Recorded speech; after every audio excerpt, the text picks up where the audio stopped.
6h30 du matin, Hussein et 4 autres volontaires quittent Beyrouth pour le sud du pays. Leur destination, les plages touchées par la marée noire. On va travailler 3 ou 4 heures avec une pause.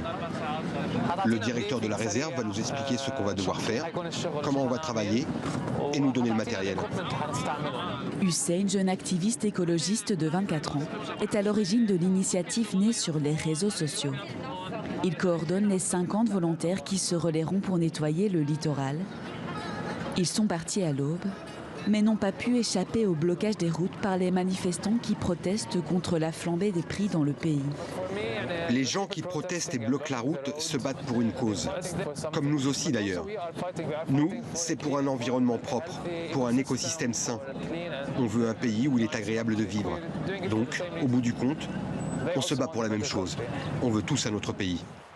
Une enquête est en cours pour identifier le navire responsable de la marée noire au large d'Israël il y a 2 semaines. 2 tonnes de goudron seraient ensevelies sur cette plage de la réserve de Tyr. Un drame pour Jana Bourgeli, architecte qui vit à Beyrouth.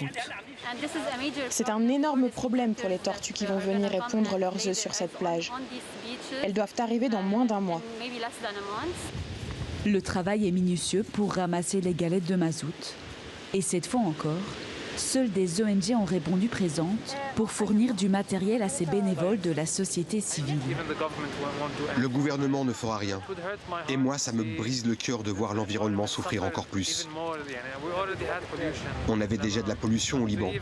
Alors en plus, avec cette marée noire et cette pollution encore plus dangereuse, comment ne pas vouloir faire tout ce que je peux pour arranger les choses?